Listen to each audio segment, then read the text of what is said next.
जय श्री श्री राधा गोविंद देव जी की जय। श्री श्री गौर निताय भगवान की जय। श्री जगन्नाथ बलदेव सुभद्रा मई की जय। श्रीला प्रभुपाद की जय। गुरु महाराज की जय। जय राधा माधव कुंज बिहारी।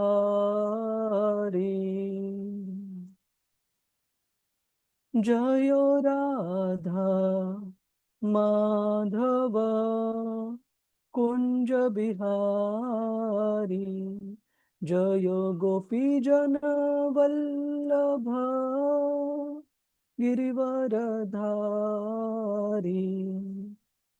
यशोदानंदन ब्रज जनरंजन जमुना तीरा वनचारी। जयो राधा माधव कुंज बिहारी। जय श्री कृष्ण चैतन्य प्रभु नित्यानंदा। श्री अद्वैता गदाधर श्रीवासादि गौर भक्तवृंदा। हरे कृष्णा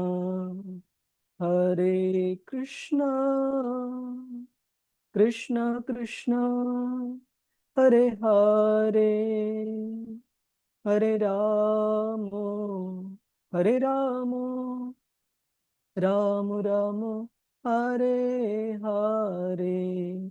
हरे कृष्णा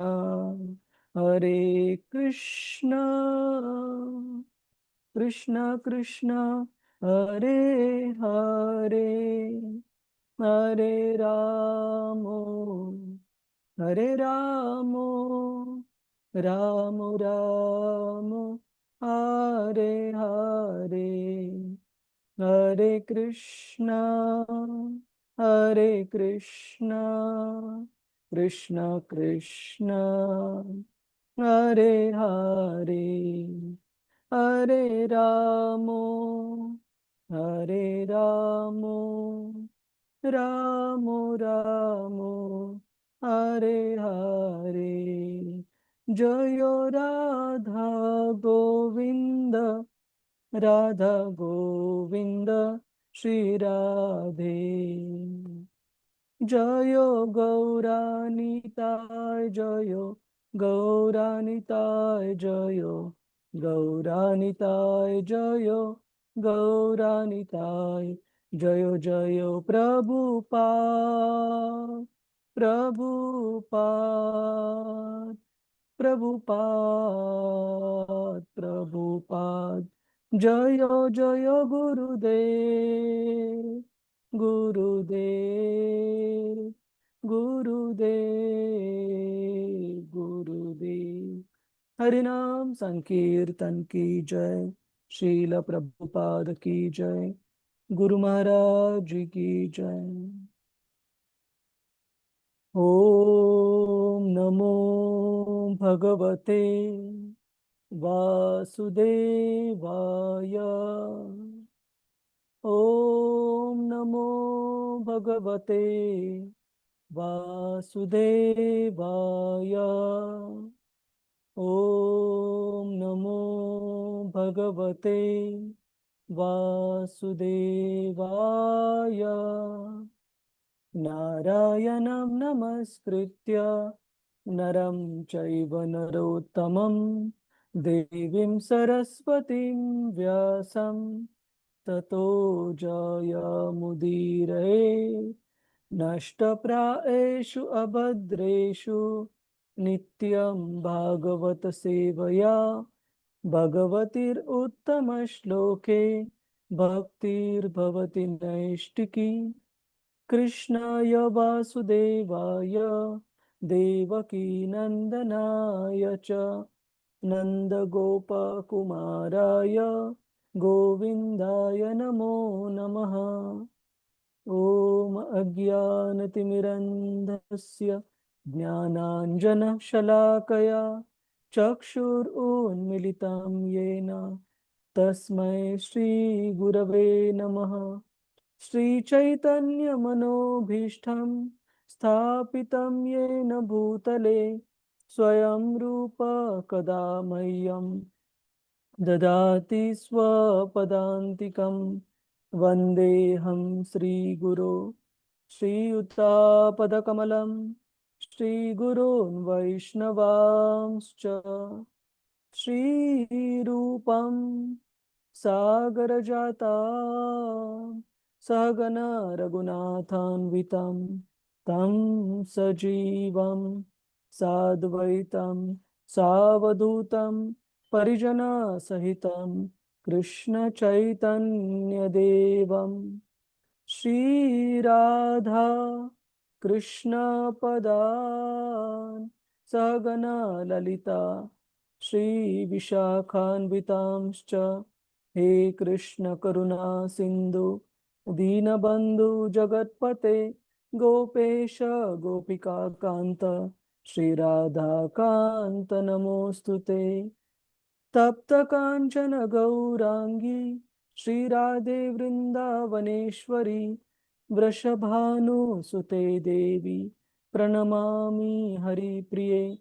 वाञ्छाकल्पतरुभ्यश्च कृपासिन्धुभ्य एव च पतितानां पावनेभ्यो वैष्णवेभ्यो नमो नमः। नमो ॐ विष्णुपदाय कृष्णपृष्ठाय भूतले श्रीमते भक्तिवेदान्त स्वामी इति नामिने। नमस्ते सरस्वते देवे गौरवाणी प्रचारिणे निर्विशेष शून्यवादी पाश्चात्य देशतारिणे। जय श्री कृष्ण चैतन्य प्रभु नित्यानंद श्री अद्वैत गदाधर श्रीवास आदि गौर भक्त वृंद। हरे कृष्ण कृष्ण कृष्ण हरे हरे, हरे राम राम राम हरे हरे। हरे कृष्णा प्रभूजीज माताजीज सर्वांचं स्वागत आहे आजच्या श्रीमद भागवतम चर्चेमध्ये।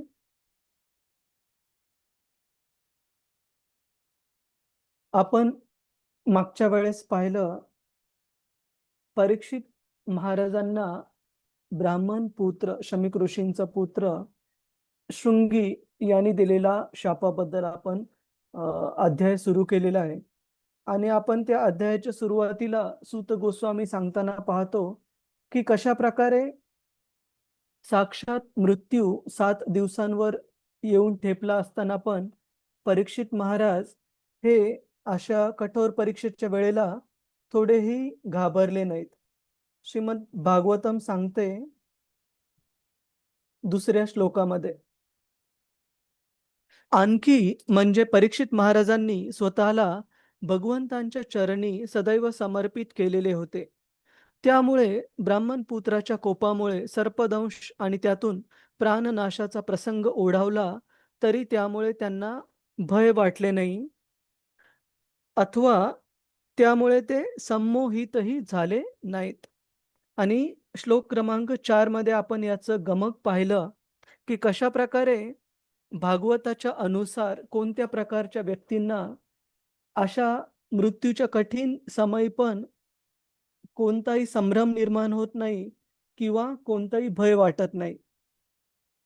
आणि खूप सारे उदाहरणं आपण पाहू शकतो आत्ताच्या जगात पण की मृत्यू ही साधी गोष्ट नाहीये। आणि आपल्यापैकी ज्यांनी कुणाला तो अनुभवताना पाहिलंय ते सांगू शकतील की व्यक्ती किती पूर्णतः परस्वाध्यान असतो, म्हणजे बाकीचे इंद्रिय व्यवस्थित काम करत नाहीत।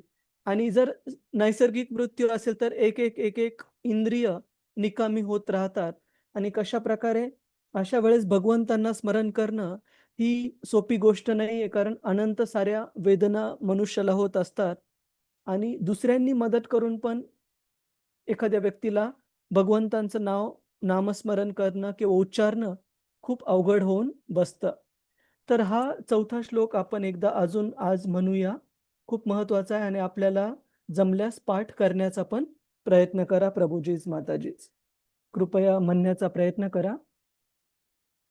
न उत्तम श्लोक वार्तानां उत्तमश्लोकवार्तानां जुषतां तत्कथामृतम् जुषतां तत्कथामृतम् स्यात् सम्भ्रमो अन्तकालेऽपि स्यात् सम्भ्रमो अन्तकालेऽपि स्मरतां तत्पदाम्बुजम्.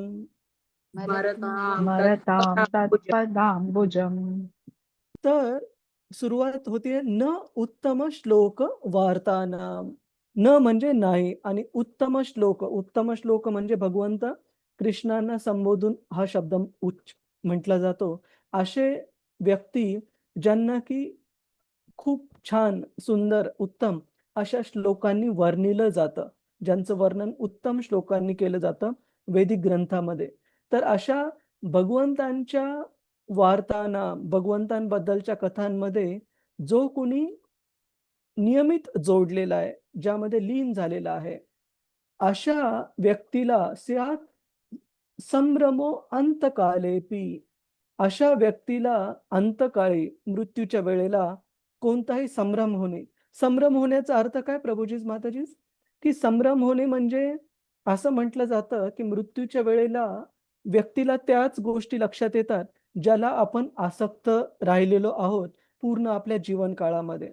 मग जो व्यक्ती इंद्रिय भोगाच्या प्रती आसक्त राहिलाय त्याच्या मनामध्ये स्वाभाविकतः इंद्रिय भोगाचाच विचार येणार. जो व्यक्ती आपल्या आप्तेष्टांना, नवरा, मुलं, पत्नी, बाकीचे नातेवाईक यांना आसक्त राहिलेला आहे, त्याच्या मनामध्ये त्यांच्याविषयीच विचार येण्याची शक्यता खूप अधिक आहे. तर अशा प्रकारचं भगवंतांच्या कृष्णावरून ध्यान विचलित होऊन दुसऱ्या कोणत्याही विचारामध्ये मग्न होणं म्हणजे शेवटी संभ्रम प्राप्त होणंच आहे.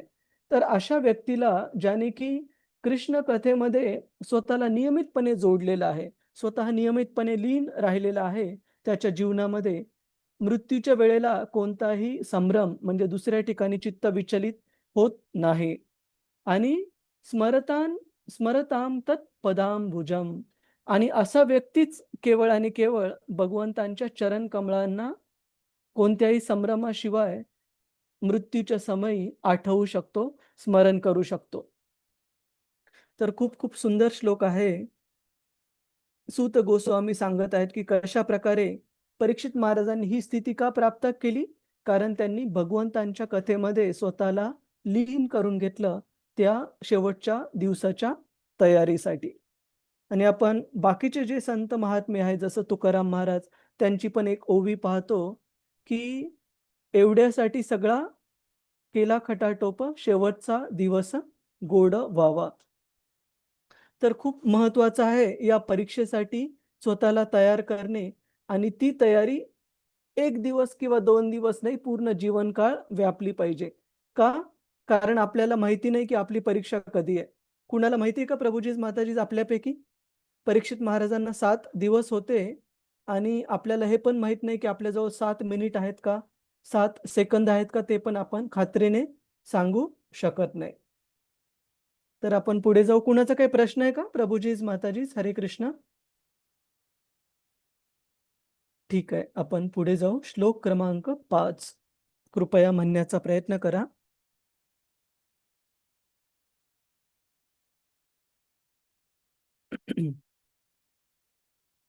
तावत् कलीर्न प्रभवेत् तावत् कलीर्न प्रभवेत् कलीर्न प्रभवेत् प्रविष्टोऽपीह सर्वतः प्रविष्टोऽपि सर्वतः सर्वतः यावदीशो महानूर्व्याम् यावदीशो महानूर्व्या अभिमन्यव एकराट्.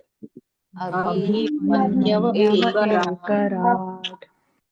तर इथे आपण पाहतो की या श्लोकामध्ये पण सूत गोस्वामी जे आहेत ते परीक्षित महाराजांना संबोधित करण्यासाठी वर्तमान काळाचा वापर करत आहेत. याच्याबद्दल आपण मागच्या वेळेला कारण सांगितलेलं, कशामुळे वर्तमान काळ वापरत आहेत सूत गोस्वामी? कोणी सांगेल का? प्रभुजीज माताजीज. कारण ही घटना नजदीकच्या भूतकाळात घडली होती म्हणून. बरोबर आहे, खूप छान माताजी. हरे कृष्ण की प्रभूजी. हरे कृष्ण, की जर एखादी घटना एकदम रिसेंटली एकदम अशातच घडलेली आहे भूतकाळामध्ये, तर त्यासाठी पण आपण वर्तमान काळ वापरतो. त्याचमुळे इथे सूत गोस्वामी वर्तमान काळामध्ये परीक्षित महाराजांचं वर्णन करत आहेत. कुणाला वाचायचंय का प्रभुजीज माताजीज? हरे कृष्ण. हरे हरे कृष्ण. कृष्ण हरे. हा हां, हां. किरण प्रभू तुम्ही हे वाचा. योजना माताजी तुम्ही पुढचं वाचा. ठीक आहे? Yes. हरे हरे हो. कृष्ण, हरे कृष्ण. जोपर्यंत अभिमन्यूचा थोर आणि शक्तिशाली पुत्र जगाचा एकमेव सम्राट आहे, तोपर्यंत कधीचा प्रभाव वाढण्याची कोणतीही शक्यता नाही. तात्पर्य श्रील प्रभुपादाद्वारा श्रील प्रभुपाद की जय.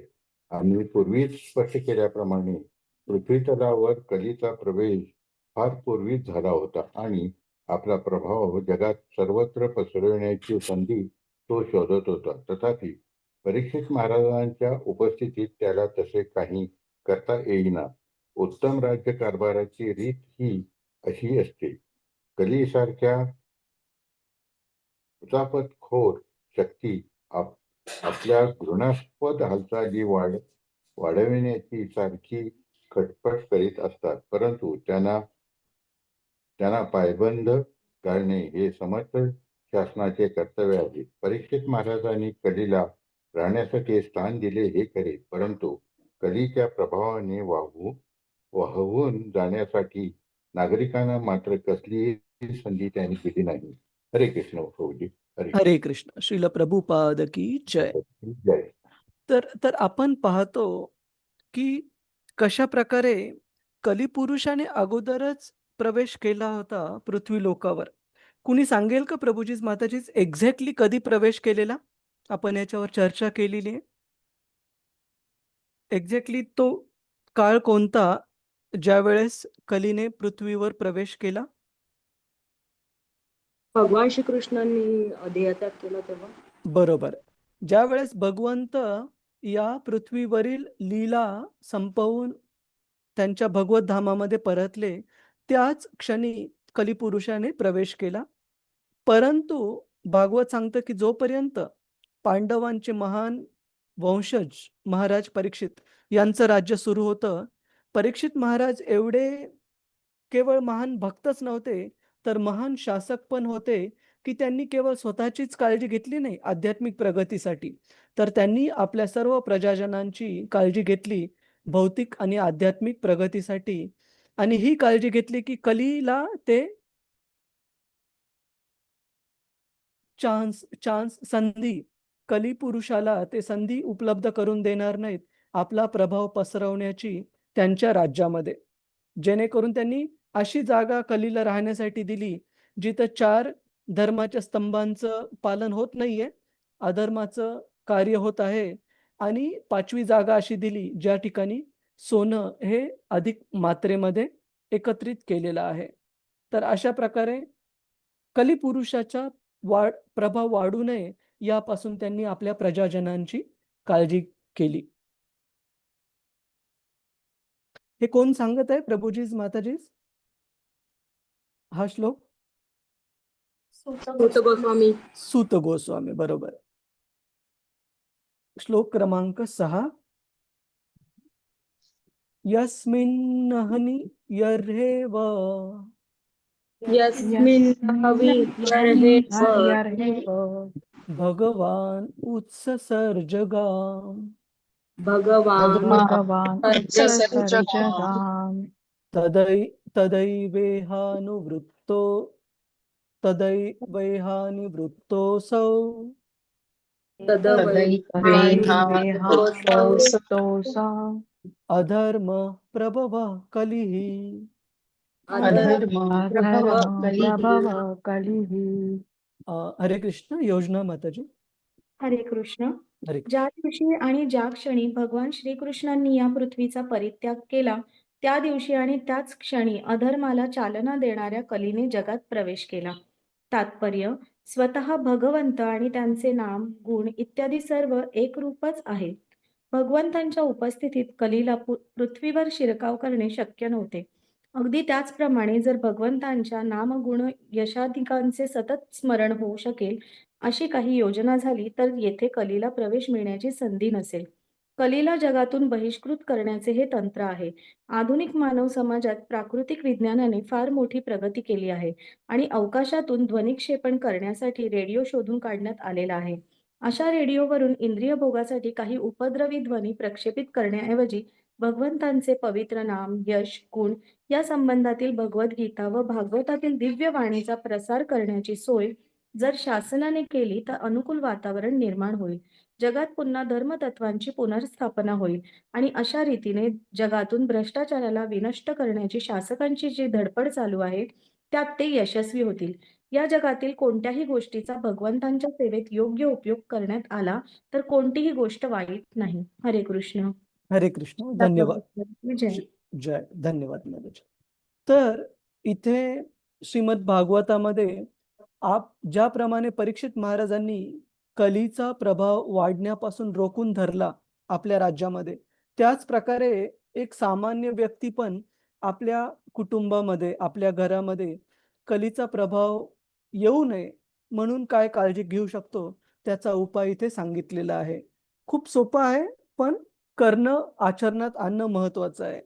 की आपण जर नियमितपणे दररोज जर भगवंतांच्या नाम, रूप, गुण, लीला इत्यादींचं वर्णन करण्यामध्ये, इत्यादी ऐकण्यामध्ये जर रोज आपण गुंतवलं स्वतःला आणि आपल्या कुटुंबाला, तर निश्चितच भागवत सांगत आहे की कलीला आपल्या घरामध्ये प्रवेश मिळणार नाही. कलीचा प्रवेश मिळणे म्हणजे काय, कसं आपण ओळखू शकतो प्रभूजीच, माताजीच? काय होतं कलीला प्रवेश मिळाल्यानंतर त्या ठिकाणी? अधर्म वाढतो. अधर्म वाढतो, पण प्रत्यक्षात कोणती लक्षणं दिसतील आपल्याला? कलह वाढतो. कलह. तर कलियुगाचे सगळ्यात दोन महत्वाचे लक्षणं म्हणजे थोड्या थोड्या गोष्टींवरून होणारी भांडणे आणि दुसरा आहे हिपोक्रसी. हिपोक्रसी म्हणजे दिखाऊपणा किंवा खोटारडेपणा. खोटारडेपणा म्हणजे बाहेरून एक, आतमधून एक, याला हिपोक्रसी म्हणतात. तर हे कलीचे दोन महत्वाचे लक्षणं आहेत आणि आपल्या जर घरामध्ये हे दोन गोष्टी नको असतील, जर आपल्याला कलह, भांडण नसायला पाहिजे घरामध्ये आणि खोटारडेपणा, दिखाऊपणा नसायला पाहिजे, तर आपल्याला कलीला प्रवेश मिळण्यापासून थांबवावं लागेल. आपल्यापैकी किती जणांना हे हवं-हवंसं वाटतं प्रभूजीच, माताजीच, आपल्या घरामध्ये की भांडणं, कटकट्या नसाव्यात किंवा खोटारडेपणा नसावा, दिखाऊपणा नसावा, असं आपल्यापैकी किती जणांना वाटतं? वाटतं का आपल्या सर्वांना? हो प्रभू. हो ना? प्रभूजी.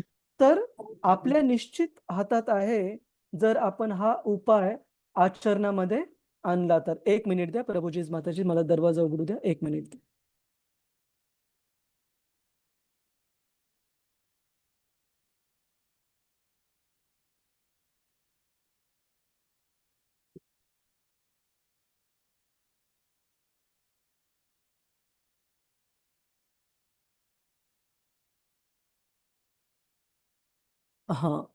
तर हा उपाय आपण जर आचरणात आणला तर आपल्या घरामधून, आपल्या कुटुंबाचं पण आपण रक्षण करू शकतो, कलीला प्रवेश न देऊन.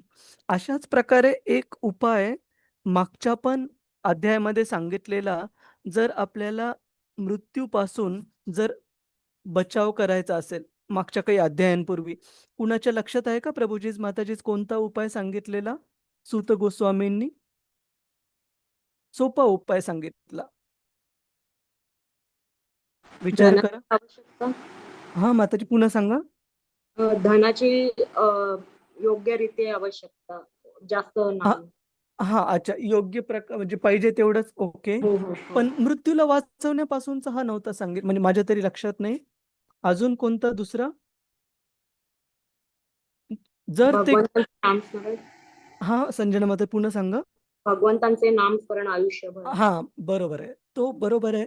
त्याच्या बाबतीत थोडासा बदल करेल की हे सांगितलेला, जर आपण भगवत भक्तांच्या संघामध्ये जर आपण नियमितपणे जर हरिकथा ऐकत राहिलो किंवा चर्चा करत राहिलो, तर सूत गोस्वामी सांगतात की यमराज हे 12 महाजनांपैकी एक आहेत.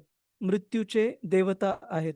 जर यमराज जर त्या ठिकाणी स्वतः गुंतलेले असतील, बिझी असतील, अशा भक्तांसोबत जे की भगवत कथा ऐकण्यामध्ये नियमित जोडलेले आहेत, तर आपल्याला वाटतं का की यमदूत येतील अशा व्यक्तीकडे?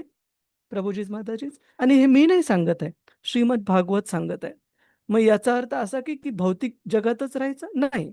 भौतिक जगातून जायचं, पण आध्यात्मिक जगात जायचं. पुन्हा यमदूतांचा चेहरा पाहण्याचं, तोंड पाहण्याची आपल्याला गरज पडणार नाही. तर हे जे प्रॅक्टिकलला आपण मराठीमध्ये काय म्हणतो? आपल्या आचरणात आणण्यायोग्य जे उपाय आहेत, ते आपण निश्चित नोट करायला पाहिजेत आणि आपल्या जीवनात पण नेहमी लक्षात आणायला पाहिजे, की आपल्याला पण जर यमदूतांचा चेहरा पाहायचा नाहीये मृत्यूच्या वेळेला, तर आपल्याला नियमितपणे भगवत कथेमध्ये स्वतःला जोडावं लागेल, ऐकण्यामध्ये, गाण्यामध्ये. आणि बाकीचे पण ज्या गोष्टी सांगितल्यात, नाम, रूप, गुण, लीला इत्यादी यांचं कथन. आणि नामकथन म्हणजे भगवंतांच्या नावाचा जप करणं, कीर्तन करणं. त्याचप्रकारे भगवत कथेमध्ये आपण त्यांच्या गुणांविषयी चर्चा करतो, त्यांच्या रूपाविषयी चर्चा करतो, त्यांच्या लीलांविषयी चर्चा करतो. तर ह्या कृष्ण कथेमध्ये जर आपण नियमित स्वतःला गुंतवून घेतलं, तर निश्चित आपण आपल्यासाठी आणि कुटुंबासाठी कलिपुरुषापासून आपलं रक्षण करू शकतो. कुणाचा काही प्रश्न आहे का? प्रभुजीज, माताजीज, हरे कृष्ण. सगळे शांत शांत आहेत? ठीक आहे, आपण ठीक ठीक आहे, आपण पुढे जाऊ. हां. आणि शेवटच्या इथे तात्पर्याच्या शेवटच्या भागामध्ये सांगितलंय, की जगात पुन्हा धर्म तत्वांची पुनर्स्थापना होईल आणि अशा रीतीने जगातून भ्रष्टाचाराला विनष्ट करण्याची शासकांची जी धडपड चालू आहे, त्यात ते यशस्वी येतील. कधी? जर आपण भगवंतांच्या नामरूप गुणलीला इत्यादींविषयी शासनाने जर मुबलक प्रमाणात हा जो ध्वनी आहे कृष्ण कथेचा, तो जर घराघरात फ्रीमध्ये, कोणतेही काही पैसे वगैरे न घेता जर फ्रीमध्ये हे पसरवला कोणत्याही कारणाने, तर निश्चितच ह्या कलियुगाच्या प्रभाव प्रसाराला आळा बसेल. आणि इथे सांगितलंय की ह्या जगातील कोणत्याही गोष्टीचा भगवंतांच्या सेवेत योग्य उपयोग करण्यात आला, तर कोणतीही गोष्ट वाईट नाही. याच्या संबंधित पण एक श्लोक पाहू आपण. रूप गोस्वामींनी रचना केली त्या श्लोकाची. कुणाला माहिती आहे का प्रभुजीज, माताजीज? विचार करा, आठवा.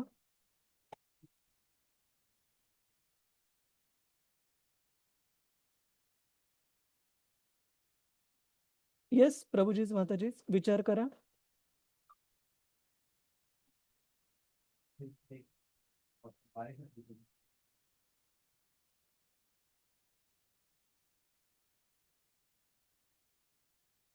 हम्म.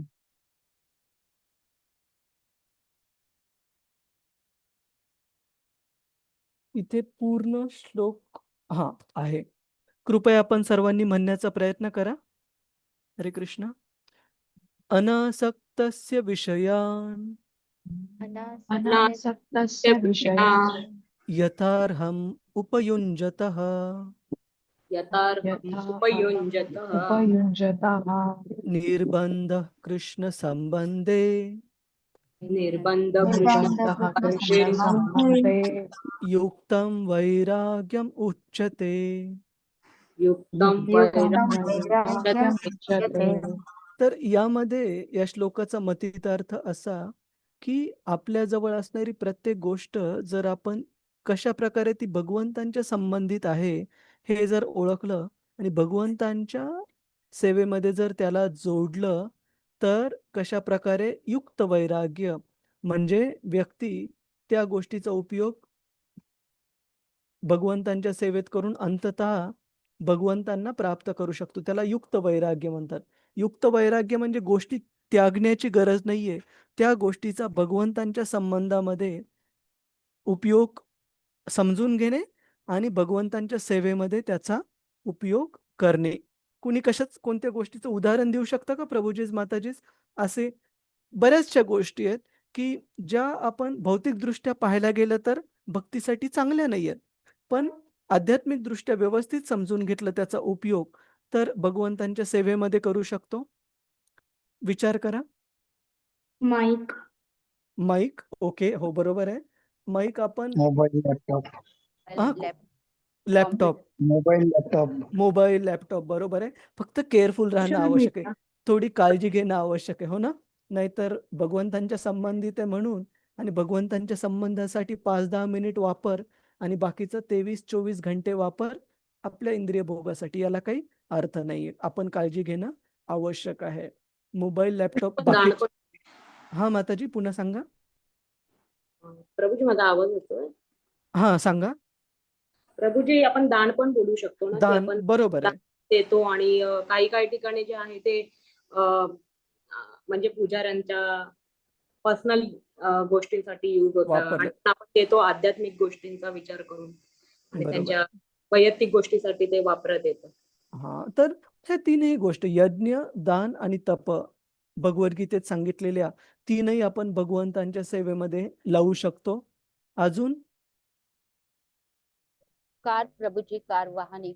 वाहन आहे, बरोबर आहे. वाहन आपण कशासाठी वापरू शकतो? ट्रॅव्हलिंगसाठी. प्रचार हां, प्रसार. मंदिरात जाण्यासाठी, प्रचार प्रसार करण्यासाठी. एक श्लोक आपल्याला दाखवायचा आहे मला. 2 श्लोक सांगायचे.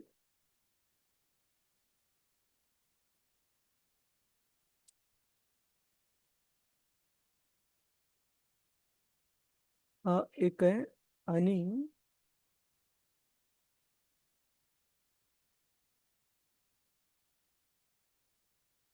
वासंसी बुचांसी.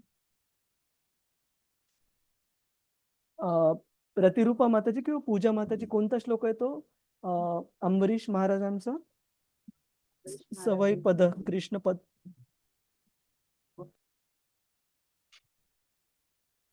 कृष्ण एक ना प्रभूजी. मिळाला, सापडला. तर आपण हे दोन्ही श्लोक पाहू. खूप सुंदर श्लोक आहेत. तर सर्वात पहिला श्लोक याच्यामध्ये सांगितलंय की व्यक्ती आपल्या जीवनामध्ये भगवंतांच्या प्रती कसं समर्पित राहू शकतो. 4 स्तर सांगितलेत. तर कृपया हा श्लोक म्हणण्याचा प्रयत्न करा. एतावज्जन्म साफल्यम साफल्य देहिनाम इह देहिसु देहिनां इह देहिषु प्राणैरर्थैर्धिया वाचा वाचा श्रेया आचरणं सदा. श्रेया आचरणं सदा. तर यामध्ये सांगितलंय की भगवंतांना समर्पणाची सर्वात श्रेष्ठ जी गोष्ट आपण भगवंतांच्या प्रती समर्पित करू शकतो ती म्हणजे प्राण. याचा अर्थ काही प्राण देणं नाही. प्राण म्हणजे पूर्ण जीवन भगवंतांच्या सेवेमध्ये अर्पित करणं, त्याला प्राणैर म्हटलं जातं. दुसरं आहे अर्थैर. अर्थैर म्हणजे धन धान्य जे आपल्याला भगवंतांच्या कृपेने प्राप्त होतं, त्याचा उपयोग आपण काही प्रमाणामध्ये भगवंतांच्या सेवेत दान देऊन करू शकतो, जसं माताजींनी सांगितलं आता, संजना माताजींनी. धिया, धिया म्हणजे आपली बुद्धी, आपली बुद्धिमत्ता, इंटेलिजन्स. तर आपली धिया, एक मिनिट हां. तर आपली बुद्धी आपण भगवंतांच्या सेवेमध्ये वापरू शकतो. कुणी सांगेल का प्रभुजीज, माताजीज, कशा प्रकारे वापरू शकतो आपली बुद्धी? आपल्याला जे मिळालेलं ज्ञान आहे ते आपण इतरांना देऊ शकतो. बरोबर आहे, इतरांना, ते एक प्रकार आहे. अजून एक महत्वाचा मुद्दा, बुद्धी आपण कुठे वापरणं आवश्यक आहे? आपण भगवंतांच्या 24 तास भगवंतांना स्मरण करू शकतो. हां, 24 तास स्मरण करू शकतो, पण ती तर अवस्था खूप श्रेष्ठ झाली. परंतु त्याआधी पण आपण आपली बुद्धी वापरू शकतो, जे भगवंतांच्या संबंधीचे महत्त्वाचे ग्रंथ आहेत. श्रीमद भागवत, भगवद्गीता याचा अभ्यास करून समजून घेण्यासाठी. ते पण आपल्या बुद्धीचा उपयोग. इनफॅक्ट भगवद्गीतेमध्ये भगवंत सांगतात, की भगवद्गीता अभ्यास करणं म्हणजे भगवंतांची आपल्या बुद्धीने सेवा करण्यासारखं आहे. त्याच्यामध्ये आपण धिया वापरू शकतो. आणि चौथं आहे वाचा. वाचा म्हणजे बोलण्याची शक्ती. तर बोलण्याची शक्ती आपण भगवत कथा सांगण्यामध्ये किंवा भगवंतांचं नामस्मरण करण्यामध्ये, जप करण्यामध्ये, कीर्तन करण्यामध्ये आपण वापरू शकतो. तर अशा प्रकारे ह्या 4 गोष्टी आपण भगवंतांच्या प्रती समर्पित करून आपलं जीवन परिपूर्ण करू शकतो. तसंच अजून एक सुंदर श्लोक आहे भागवताचा, ज्याच्यामध्ये अंबरीश महाराजांच्या बद्दल सांगितलेलं आहे, की कशाप्रकारे त्यांना प्राप्त असणारी प्रत्येक गोष्ट ते कशाप्रकारे भगवंतांच्या सेवेमध्ये वापरायचे. हा 3 श्लोकांचा समूह आहे, तो आपण म्हणूया. कृपया म्हणण्याचा प्रयत्न करा. सवै मनः कृष्णपदारविन्दयोः सवै मन कृष्ण पदारविन्दयो वचांसि वैकुण्ठगुणानुवर्णने वचांसि वैकुण्ठगुणावर्णने करौ हरेर्मन्दिरमार्जनादिषु हरिर्मन्दिरमार्जनादिषु श्रुतिं चकाराच्युतसत्कथोदये श्रुतिं चकाराच्युतसत्कथोदये मुकुन्दलिङ्गालयदर्शने दृशौ मुकुन्दलिङ्गादृशो तद्भृत्य गात्रस्पर्शेऽङ्गसङ्गमम् तद्भृत्यगात्रस्पर्शेऽङ्गसङ्गमम् घ्राणं च तत्पादसरोजसौरभे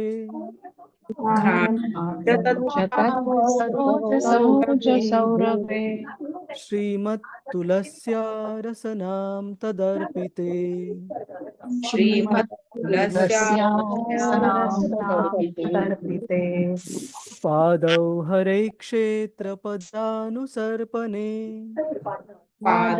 परीक्षेत्रानुसर्पणे शिरो ऋषिकेशपदाभिवन्दने शिरो ऋषिकेशपदाभिवन्दने कामं च दास्येन तु कामकाम्यया कामकाम्यया यत् उत्तमश्लोकजनाश्रया रतिः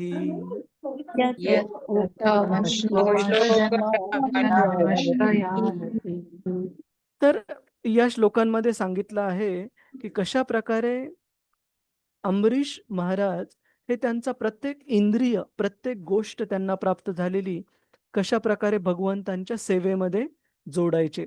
तर इथं सांगितलंय अंबरीश महाराज त्यांचं मन कशावर केंद्रित करायचे? भगवंतांच्या चरण कमळांचं स्मरण करण्यामध्ये केंद्रित करायचे. त्यांचे शब्द हे भगवंतांच्या यशोगान करण्यामध्ये उपयोगात आणायचे. त्यांचे हात हे भगवंतांचं मंदिर स्वच्छ करण्यामध्ये वापरायचे. त्यांचे कान हे भगवंतांबद्दल कृष्णकथा ऐकण्यामध्ये वापरायचे.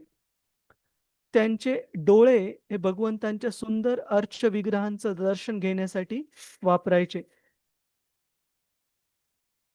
आणि भगवंतांचे वेगवेगळे मंदिर भेट देण्यासाठी आणि भगवंतांचे जे विशेष धाम आहेत, मथुरा, वृंदावन इत्यादी पाहण्यासाठी, भेट देण्यासाठी त्यांचे डोळे वापरायचे. त्यानंतर त्यांचं जो स्पर्श करण्याचं जे इंद्रिय आहे, स्पर्शेंद्रिय, ते वापरायचे भगवंतांच्या भक्तांना त्याच्यासोबत संग करण्यासाठी, त्यांना स्पर्श करण्यासाठी. आणि जे त्यांचं स्मेल म्हणजे वास घेण्याचं जे इंद्रिय आहे, ते वापरायचे भगवंतांच्या चरण कमळांना अर्पण केलेल्या तुळशी पत्रांचा वास घेण्यासाठी. त्यांची जीभ वापरायचे भगवत प्रसाद चाखण्यासाठी. त्यांचे पाय वापरायचे वेगवेगळ्या धामांना जाण्यासाठी, वेगवेगळ्या मंदिरांमध्ये जाण्यासाठी. त्यांचं डोकं, मस्तक वापरायचे भगवंतांच्या समोर नतमस्तक होण्यासाठी. आणि त्यांचे सर्व इच्छा, आकांक्षा या भगवंतांच्या प्रती सेवा अर्पण करण्यामध्ये होत्या 24 तास प्रत्येक दिवशी. आणि महाराज अमरीशांबद्दल भागवत सांगतं, की त्यांनी कधीही भगवत भक्तीशिवाय कोणत्याही दुसऱ्या इंद्रिय भोगाची कधीही अपेक्षा केली नाही, इच्छा केली नाही. आणि अशा प्रकारे प्रत्येक इंद्रिय त्यांनी भगवत सेवेमध्ये जोडलं आणि अशा प्रकारे भगवंतांबद्दलची त्यांची जी आसक्ती आहे, ती वाढत गेली आणि भौतिक इच्छांपासून त्यांनी पूर्णतः मुक्ती प्राप्त केली. तर अशा प्रकारे आपण समजू शकतो, की आपल्या जीवनातली प्रत्येक गोष्ट भगवंतांनी दिलेली, आपण कशाप्रकारे त्याचा भगवंतांशी संबंध ओळखून भगवत सेवेमध्ये वापरायला पाहिजे, जोडायला पाहिजे. कुणाचा काही प्रश्न आहे का प्रभुजीज, माताजीज? आपल्याला आवडला का हा श्लोक? सुंदर आहे ना? अमरीश महाराजांबद्दलचा, हो प्रभूजी. हो ना? हो प्रभूजी, छान आहे. सुंदर. तर हा पण आपण नोट करून ठेवा. आणि ह्या श्लोकांचा आपण सोपी गोष्ट आहे माताजीच, प्रभूजीच. तुम्हाला जास्त काही एफर्ट, प्रयत्न करण्याची गरज नाहीये. ह्या श्लोकाचं प्रिंटआउट घ्या आणि तुम्हाला दिसेल अशा ठिकाणी चिटकवून ठेवा. तुमच्या अलमारीवर म्हणा, दरवाजाच्या पाठीमागे, भिंतीवर, तुमच्या डेस्कवर, अशा ठिकाणी चिटकवून ठेवा, ज्या ठिकाणी तुम्हाला सहज वाचण्यासाठी मदत होईल आणि त्याच्या अर्थासहित. ठीक आहे? आणि रोज एकदा तरी म्हणण्याचा प्रयत्न करा, स्मरण करण्याचा प्रयत्न करा आणि आपोआप पाठ होईल. त्याच्यासाठी वेगळं तुम्हाला काही दुसरं करण्याची गरज नाहीये. पण किमान पाठ जरी नाही झालं, तरी तुम्हाला लक्षात राहायला तर मदत होईल. पटतंय का आपल्याला हे? खूप सोपी पद्धत. किंवा हो प्रभूजी. आणि हो प्रभूजी. प्रिंटआउट जरी नाही काढता आलं, तुम्ही साध्या वहीच्या पेपरवर, साध्या प्लेन पेपरवर लिहून काढा, त्याचा अर्थ लिहून काढा. मराठीमध्ये तुम्हाला मराठी जरी नाही सापडलं, तरी हे इंग्रजी अर्थ घेऊन Google ट्रान्सलेशननी तुम्हाला मराठी अर्थ त्याचा काढता येईल आणि सोपं आहे समजण्यासाठी. तर आपल्याला दिसेल अशा ठिकाणी आपण लावू शकतो आणि भगवंतांचं स्मरण होण्यामध्ये आपल्याला तेवढीच मदत प्राप्त होईल. ठीक आहे प्रभूजीज, माताजीज? हो प्रभूजी. हो हो हो प्रभूजी. हरे कृष्ण. आपण पुढे जाऊ. श्लोक क्रमांक 7. कुणाचा काही प्रश्न वगैरे असेल तर आपण विचारू शकता, नाहीतर आपण पुढे जाऊ प्रभूजीज, माताजीज. श्लोक क्रमांक 7. नानुद्वेष्टि कलिं सम्राट दृष्टी कलिं सम्राट सारंग इव सारभुक् सारंग इव सारभुक् कुशलान्याशु सिद्ध्यन्ति कुशलान्याशु सिद्ध्यन्ति नेतराणि कृतानि यत्. नेतराणि कृतानि यत्. कुणाला वाचायचंय का प्रभूजीज, माताजीज? हरे कृष्ण. हरे कृष्ण प्रभूजी, मी वाचू? हा, क्षितिजा माताजी तुम्ही हा वाचा, वर्धा माताजी तुम्ही पुढचा वाच. ठीक आहे? हरे हरे कृष्ण. हरे कृष्ण. श्रीला प्रभुपाद की जय. परीक्षित महाराज हे केवळ फुलातील मध ग्रहण करणाऱ्या भ्रमराप्रमाणे यथार्थवादी होते. त्यांना याची पुरेपूर जाणीव होती की या कलियुगात मंगल गोष्टी तत्काळ फलद्रूप होतात. उलट अशुभ गोष्टी संपन्न कराव्या लागतात तेव्हाच फलद्रूप होतात. म्हणून त्यांनी कलीचा कधी विद्वेष केला नाही.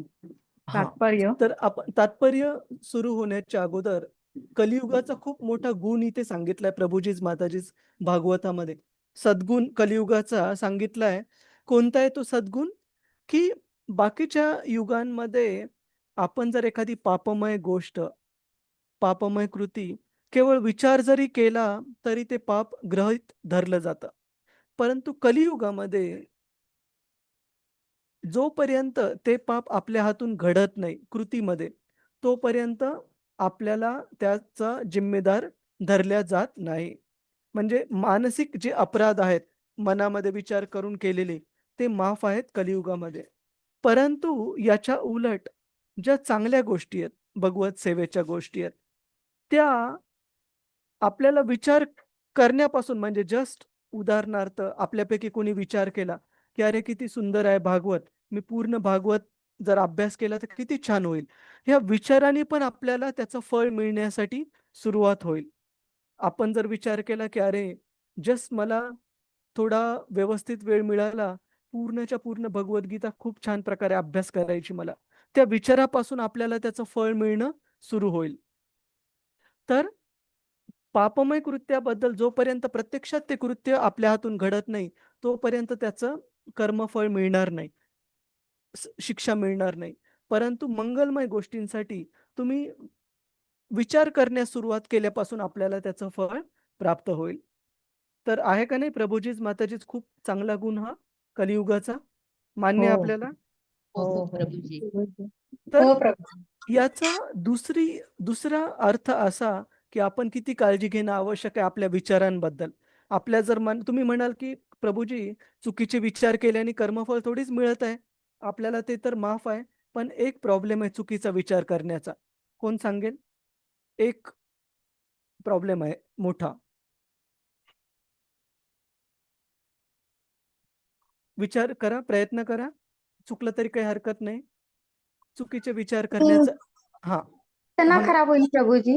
काय खराब होईल? चेतना. हां, ते तर आहे, बरोबर आहे. चेतना खराब होईल आणि त्याच्यानंतर काय होईल अजून पुढे? बुद्धी भ्रष्ट होईल. बुद्धी भ्रष्ट होईल. अजून पुढे? कर्म चुकतील. हां.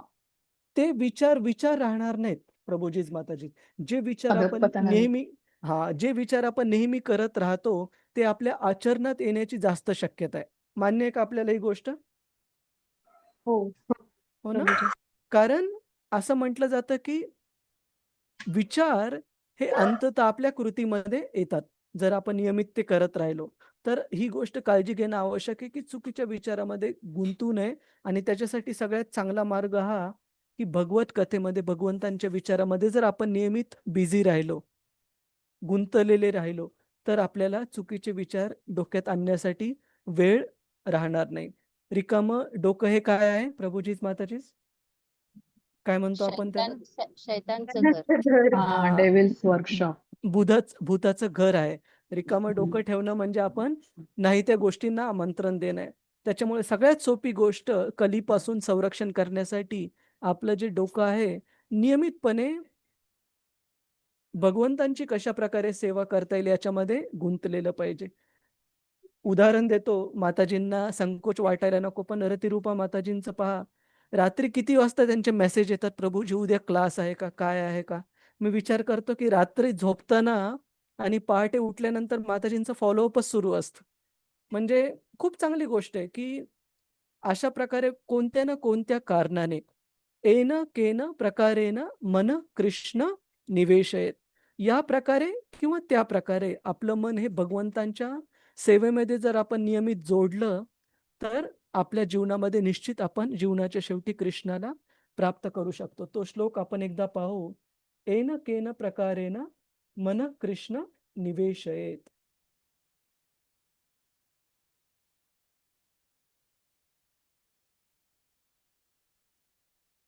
कृपया हा माझ्या मते नारद मुनींनी अ, म्हटलेला श्लोक आहे.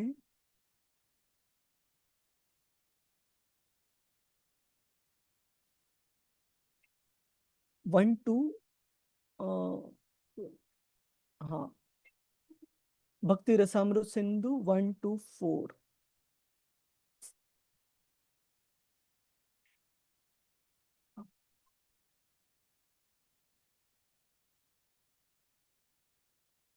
भक्ती रसामृत सिंधूमध्ये हा श्लोक येतो. हां, कृपया म्हणण्याचा प्रयत्न करा. येन तेन प्रकारेण येन तेन प्रकारेण प्रकारेण मनः कृष्णे निवेशयेत. मन मन कृष्णे कृष्णे निवेशयेत्. निवेशये. सर्वे विधी निषेधा स्युर्. सर्व सर्वे विधी निषेधास्यु एतयोरेव किंकरः. एतयोरेव किंकरः. तर इथे सांगितलंय की हे ज्या दोन गोष्टी आहेत की कोणत्या ना कोणत्या प्रकारे मन हे कृष्णामध्ये गुंतवायचं. तर बाकीचे जेवढे काही नियम शास्त्रामध्ये सांगितलेत ते सर्व नियम ह्या एका गोष्टीचे म्हणजे भगवंतांच्या मध्ये आपलं मन गुंतवण्यासाठी हे नियम दिलेले आहेत. बाकीचे सर्व नियम हे या एका नियमाचे सबसर्व्हियंट म्हणजे नोकर आहेत. बाकीचे नियम कोणत्या नियमाचे की या प्रकारे किंवा त्या प्रकारे नेहमी मन हे भगवंतांमध्ये कृष्णाच्या सेवेमध्ये गुंतवणं आवश्यक आहे. क्लिअर आहे प्रभुजीज माताजीज? हरे कृष्ण. येस प्रभूजी जी. हो प्रभूजी. हरे कृष्ण. हो. तर आपण पुढे जाऊ. श्लोक क्रमांक तात्पर्य बाकी आहे आपलं. हा. हरे कृष्ण माताजी. हो. तात्पर्य कलियुगास अधपतित युग म्हटले आहे. या अधपतित युगात जीव एका विचित्र स्थितीत सापडलेले आहेत. म्हणूनच भगवंतांनी त्यांच्याकरिता काही विशेष सुविधा दिलेल्या आहेत. भगवती इच्छेनुसार या युगात मनुष्याच्या हातून प्रत्यक्ष पापकृत्य घडल्याविना त्याला अपराधी धरले जात नाही. अन्य युगात मात्र मनात केवळ पापी विचार आला तरी त्यामुळे ती व्यक्ती पापी ठरते. याउलट या कलियुगात पापकृत्याचा केवळ मनात विचार आला तरी पुण्यकृत्याच. सॉरी. या कलियुगात पुण्यकृत्याचा केवळ मनात विचार आला तरी त्यामुळे त्या व्यक्तीला पुण्यफळ प्राप्त होते. भगवत कृपेने परीक्षित महाराज अत्यंत विद्वान व अनुभवी राजा होते. त्यांनी कलीशी अनावश्यक ईर्ष्या केली नाही. ते कलीला पापकर्म करण्याची संधी देऊ इच्छित नव्हते. कलियुगाच्या पापकर्मात लिप्त होण्यापासून त्यांनी आपल्या प्रजेचे संरक्षण केले आणि त्याच वेळी काही विशिष्ट ठिकाणी राहण्यासाठी कलीला पूर्ण सुविधा दिली. भागवताच्या अंती म्हटले आहे की कलियुगात जरी सर्व घृणास्पद घटना घडत असल्या तरी त्याचे फार मोठे लाभही आहेत. या युगात कोणीही केवळ नामसंकीर्तन करून मुक्ती प्राप्त करू शकतो. म्हणून परीक्षित महाराजांनी भगवन नाम संकीर्तनाचा प्रचार करण्यासाठी संघटित मोहीम आखली आणि त्याद्वारे प्रजेला कलीच्या पाशातून वाचवले. या लाभामुळेच थोर ऋषी कधी कधी कलीला सदिच्छा देतात. वेदांमध्येही असे म्हटलेले आहे की श्रीकृष्णांच्या लीलांची केवळ चर्चा केल्याने कलीच्या दुष्परिणामापासून मुक्त राहता येते. भागवताच्या प्रारंभी असे सांगितले आहे की केवळ भागवताच्या पठणानेही भगवंतांना आपल्या हृदयात स्थापित करता येते. कलियुगाचे हे काही महत्वाचे लाभ आहेत. परीक्षित महाराजांनी असे सर्व लाभ उठवले आणि कलीविषयी अनिष्ट विचार केला नाही. हे त्यांच्या वैष्णव पंथाला साजेसे असेच होते. हरे कृष्ण. श्रीला प्रभुपाद की जय. जय. हरे कृष्ण. तर या तात्पर्यामध्ये कलियुगाचे वेगवेगळे फायदे दिलेले आहेत की का बरेच सारे मुक्तात्मे कलियुगाला भजतात, त्याचं गुणगान करतात. कारण इथे बऱ्याच गोष्टी सोप्या करून दिलेल्या आहेत आपल्या जीवनामध्ये परिपूर्णता प्राप्त करण्यासाठी. कुणाचा काही प्रश्न आहे का प्रभुजीज माताजीज? हरे कृष्ण. ठीक नाही आहे. प्रभू. हरे कृष्ण. आपण पुढे जाऊ. श्लोक क्रमांक 8. किं नु बालेषु शूरेण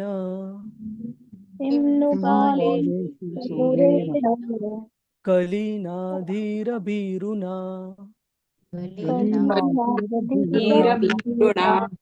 अप्रमत्तः प्रमत्तेषु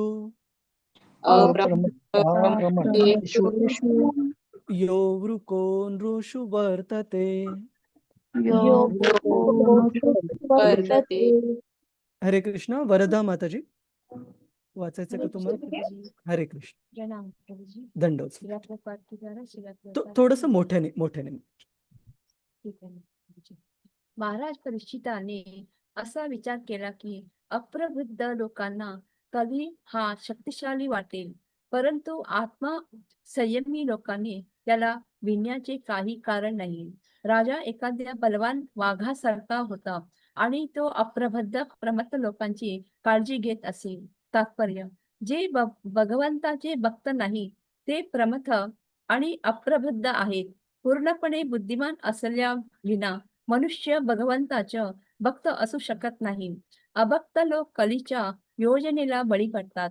जोपर्यंत आपण परीक्षित महाराजांनी अवलंबिलेल्या भगवत भक्तीचा प्रचार जनसामान्यांपर्यंत करण्याच्या कार्यपद्धतीने स्वीकार करण्यास सिद्ध होत नाही, तोपर्यंत समाजात समजूतदारपणाची स्थिती आपणे शक्य होणार नाही. हरे कृष्ण प्रभुजी.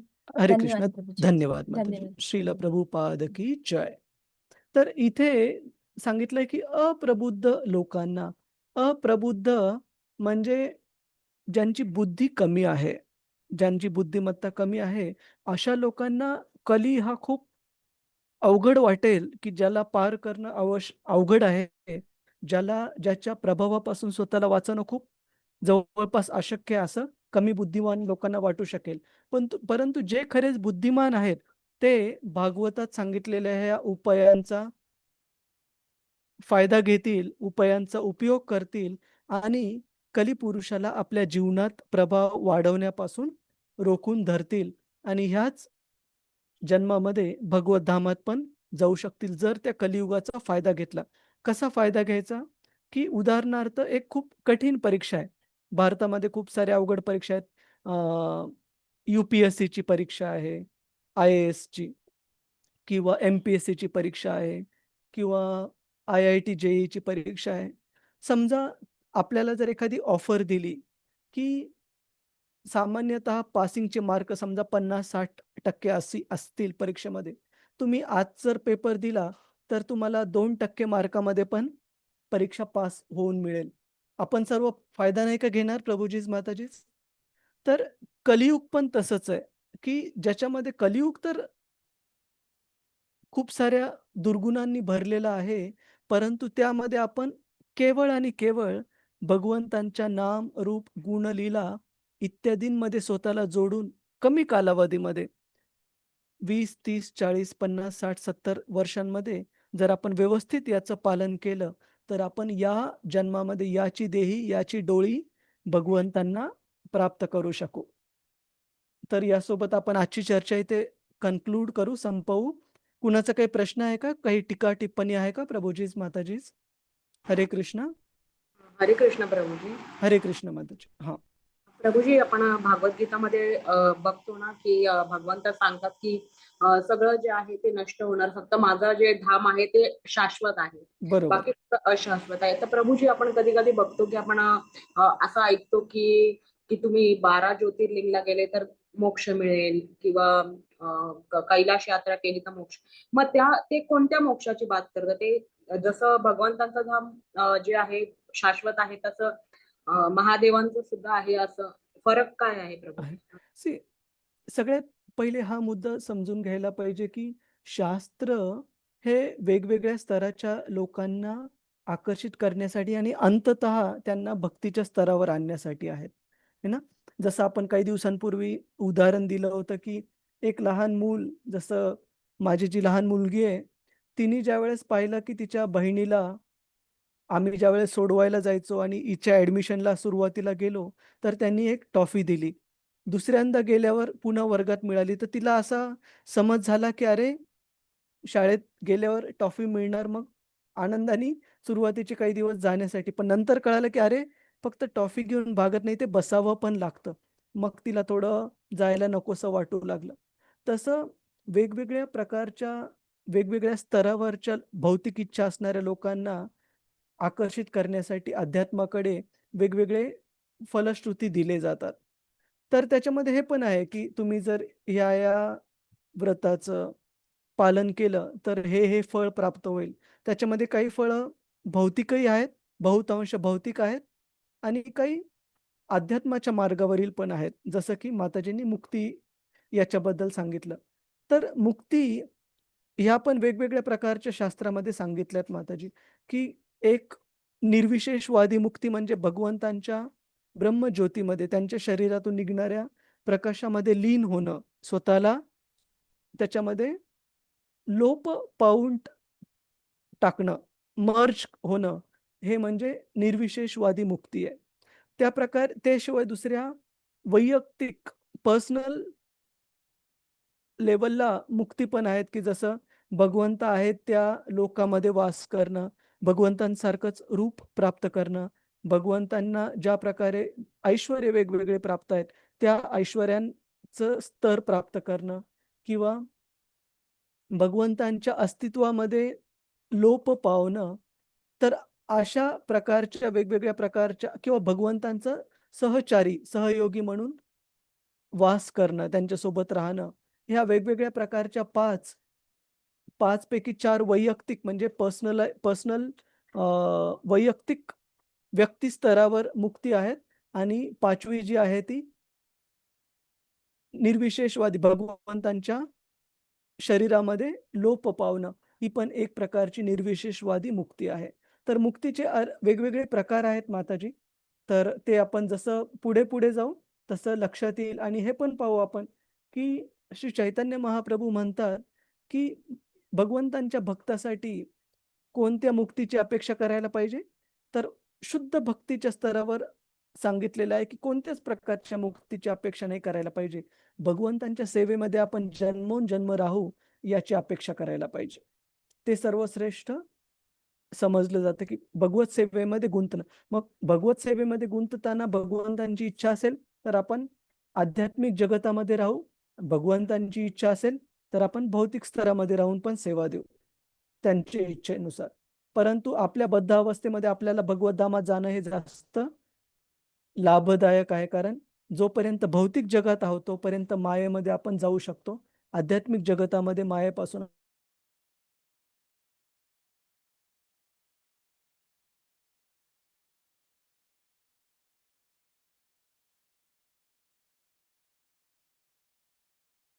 सायुज्य, सारूप्य, सालोक्य, सार्ष्टी आणि सामिप्य ह्या 5 मुक्तींबद्दल आपण आता सांगितलं.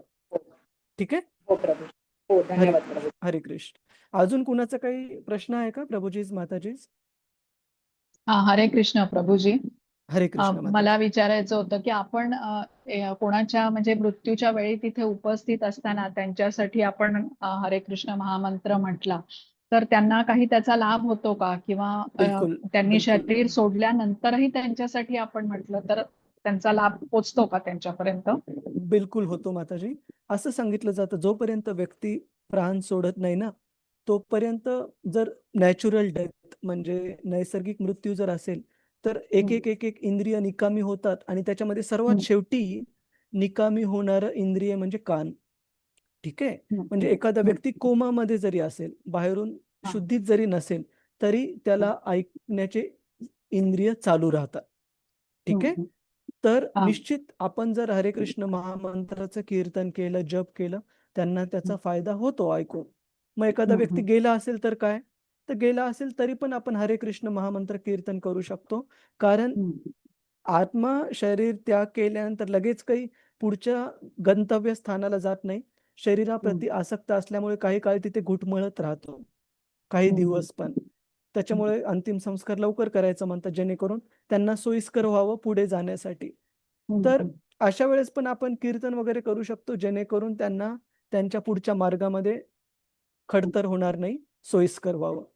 आणि बरेचसे दुसरे पण उपाय करू शकतो, की काही वेळेला त्यांच्या नावे भागवत लावलं जातं आणि जसे आपण वेगवेगळे रिच्युअल्स जे करतो त्याच्यामध्ये शेवटी 14व्या दिवशी जे पूजा असते, त्याच्यामध्ये विशेषतः त्यांना पिंडदान म्हणजे त्यांच्या ज्या काही इच्छा आहेत, त्या भगवंतांना अर्पण करून भोग तो प्रसाद म्हणून त्यांना पण अर्पण केला जातो आणि त्यांना पुढच्या मार्गाला सोयीस्कर राहावा प्रवास याच्यासाठी पण मदत केली जाते.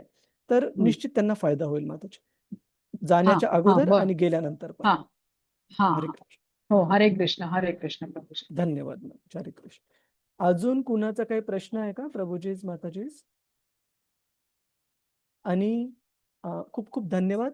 रतिरूपा माताजी, रेकॉर्डिंग बंद करू आपण एक मिनिट.